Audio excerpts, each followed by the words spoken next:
Salut tout le monde, c'est Etienne, agri-youtubeur, et je me retrouve aujourd'hui sur la ferme d'Antoine et Mallory à la Blanchardière, c'est ça? C'est ça, voilà. Exactement, où on va plus développer le sujet du parasitisme. Les bovins sont des herbivores, ils mangent de l'herbe. Sur cette herbe, il y a des parasites. Mais d'abord, ce que je te propose, Antoine, c'est que tu te présentes et puis surtout que tu m'expliques un petit peu la ferme, les vaches, ce que vous faites ici.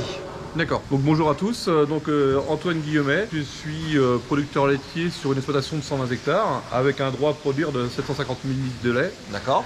Donc en race Primochten. On traite environ 75 vaches l'année. Alors juste pour un peu expliquer, au niveau du rationnement des animaux, pâturage, comment tu fonctionnes? Ration principalement de maïs avec de l'enrumanage d'herbe ou de l'ensilage de métail, avec un accès à la pâture 7 mois de l'année grosso modo. D'accord.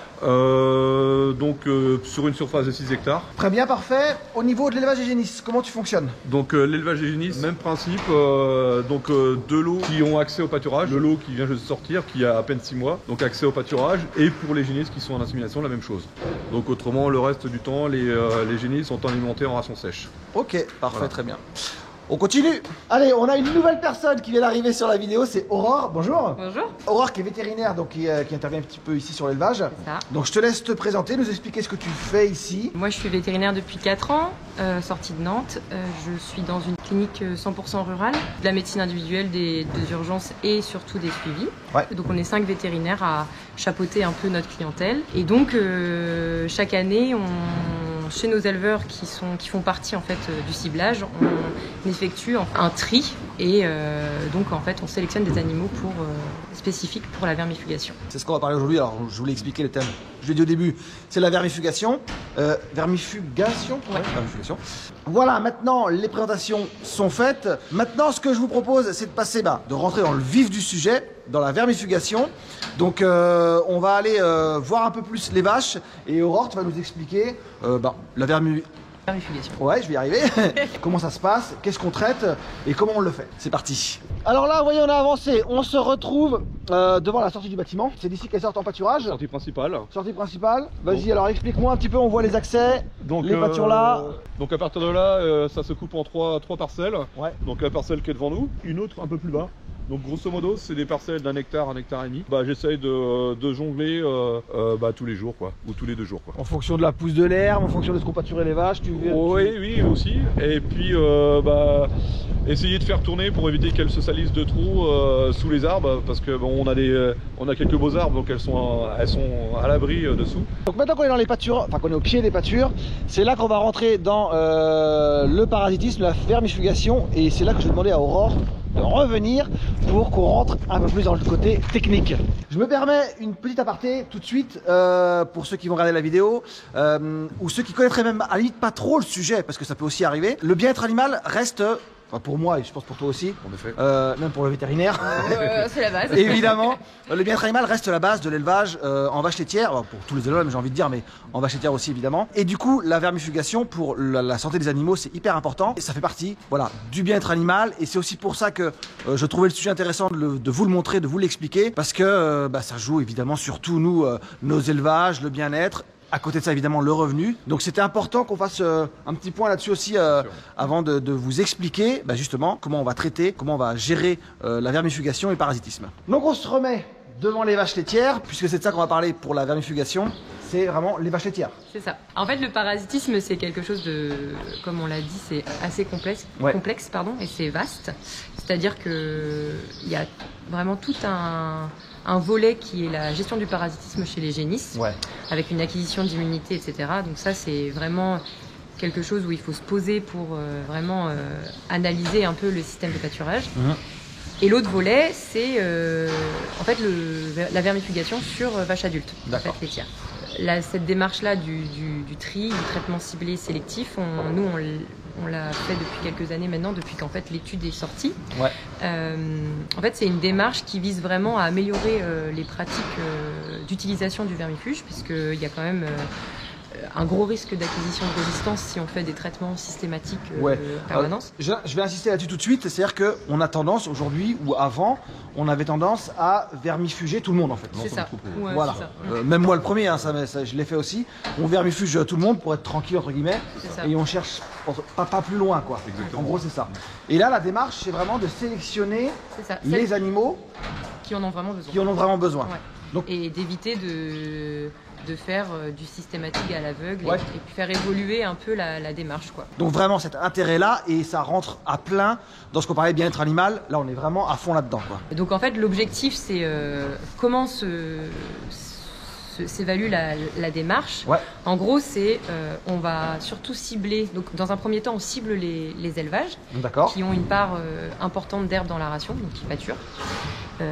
Et on analyse un peu l'historique de leur système de génisme, c'est-à-dire si elles ont acquis ou pas d'immunité. Dans ces élevages, donc plus il y a du pâturage et moins il y a d'immunité acquise, plus il y a un facteur de risque élevé. Et donc au sein de ces élevages, on va sélectionner en fait les animaux sur 2 critères qui n'ont pas exprimé leur pic de lactation. Enfin, qui n'ont pas exprimé leur pic de lactation en rapport avec celui exprimé de leur congénère. Et qui ont vélé au pâturage. Voilà, en gros, c'est les 2 critères. Mais en soi, souvent, ce qu'on se rend compte, c'est quand même, ça touche soit les primipares. Parce les primipares sont vraiment plus impactés.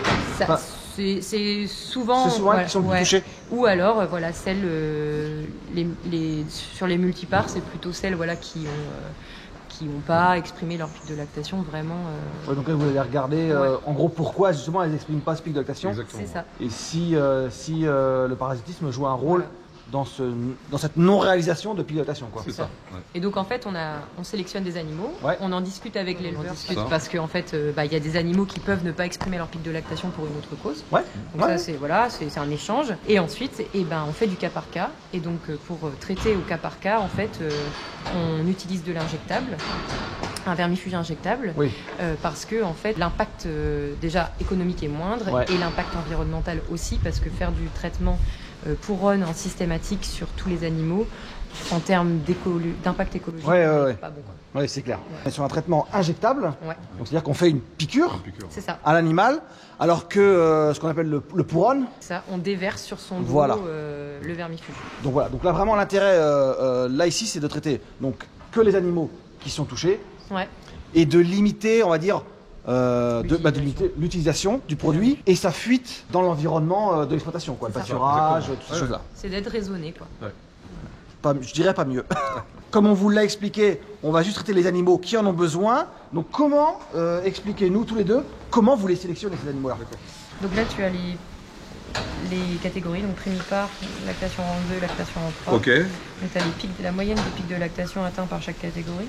Et donc là tu peux voir les animaux qui patinent un peu, quoi. Alors tu en as qui sont plutôt bons, mais tu vois par exemple la 2293, la 2230 ici. D'accord, on va regarder où elles sont et puis on va faire le point pour voir si vraiment, je vais regarder dans mon historique pour voir si ça correspond vraiment à... Et puis celles qui ont eu quelque chose, ça pour moi c'est pas à faire, ça c'est pas à faire. Tout ce qui est à 45, 44, c'est pas à faire, hein. Franchement, ça exprime vraiment bien son pic quand même. D'accord. Et il aurait fallu que tu prennes ta tablette pour voir si au niveau repro, on n'avait pas eu je vais regarder. Des soucis de maîtrise qui pourraient influencer ça. Je vais regarder ça. Alors surtout 22,93, tu m'avais dit, elle était par là-bas. Il y a la 22,30 qui est. Là. Tiens, elle est là, justement. J'en profite que tu es là tu vas le faire alors. Bah oui, si je le fais, après je te laisserai pour le reste. Vas-y. Donc on va laisser faire la première injection par une professionnelle. Et puis si après Antoine il va quand même bosser un petit peu après pour faire la suite quand même. Tu veux que j'attache ou... ça va.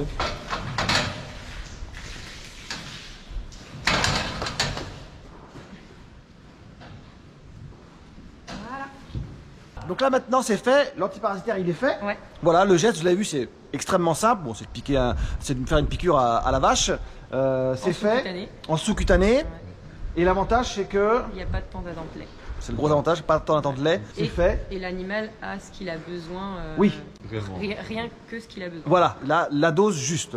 Donc là il y a Antoine qui fait Je note tout simplement pour éviter de la piquer 2 fois. Exactement. On va passer à la suivante. On va défiler les animaux et puis on va aller voir celles qui sont les autres affaires. Là aujourd'hui on a Aurore avec nous pour nous expliquer comment ça se fonctionne, mais sinon... C'est moi qui pratique l'acte. Hein. Voilà, exactement. Hein, c'est pas, on ne peut pas venir à chaque fois le veto ce serait dommage. pour faire le traitement. Hein. Ça, ouais. Donc je te laisse bosser. Ouais, je te remercie. Donc là on s'est rapproché de la pharmacie, déjà pour ranger le produit, et deuxièmement... on a vu la technique, on a vu, voilà, vous avez injecté le produit sur les bovins pour voir comment ça fonctionnait. En fait, il y a un autre sujet qui va me tenir très à cœur et je sais qu'il va tenir très à cœur aussi de ceux qui regardent parce qu'à chaque fois j'ai la question, combien ça coûte? Grosso modo, en pour en avant, c'était 10 € de la vache. Aujourd'hui, on est à 12 €. D'accord. Sauf que je traite là sur le cas concret, cette année j'ai 10 vaches à traiter. Ouais. Au lieu de 75, le coût est beaucoup moindre. Tu te retrouves, en gros, sur déjà le coût qui diminue parce que tu traites pas tous les animaux. C'est ça. Et ensuite, tu as le retour, on va dire, le retour sur investissement, mais ça te coûte peut-être un peu moins cher déjà de base de le faire, par le gain de productivité des animaux. Tout à fait, voilà. Donc si je peux récupérer 1 kg, 1,5 kg par bovin sur sa campagne laitière, c'est jackpot quoi. Tu retrouveras derrière le coût que tu as pu mettre dans le... Exactement, dans le produit. Et donc dans ce coût, on va dire, des 12 €, comment vous fonctionnez? Comment tu fonctionnes toi? En fait, nous, Antoine, il est en suivi chez nous, ouais. donc reproduction et parage. Donc en fait, nous, cette démarche qu'on estime qui est plutôt intéressante, on l'introduit en fait dans la démarche. Donc en fait, c'est pas notre conseil, il est intégré dans le suivi qu'on a et la relation qu'on a avec. D'accord, ok. Antoine. Et donc tu te retrouves là-dedans. Bah oui, en effet, non mais... D'accord, ok. Bon c'est parfait, très très bien. Comme ça vous avez le coût du produit, de l'injection qu'on a faite tout à l'heure à l'instant. Non mais vous l'avez bien compris, c'est une démarche, comme on l'a expliqué, bien-être animal. C'est une démarche environnementale aussi par rapport au Puron. Et puis le coût on vous l'a donné. Donc maintenant voilà, je pense que c'est à chacun de se rapprocher de son veto, de voir s'il a envie de mettre en place ou pas ce protocole. Je pense qu'il est quand même intéressant, et moi le premier, je pense que ça va me faire cogiter aussi le fait d'être venu ici pour voir un peu ma réflexion du parasitisme et comment je le gère aussi sur la ferme. Donc merci beaucoup de nous avoir expliqué comment ça fonctionnait. Si vous avez des questions, des remarques sous la vidéo surtout, n'hésitez pas. J'essaierai, si je peux, d'y répondre. Tu vas te mettre à YouTube aussi. Et puis tu vas regarder, tu vas mettre des commentaires sous la vidéo. Et puis liker, partager, et puis à la prochaine pour une autre vidéo. Salut! Au revoir. Au revoir.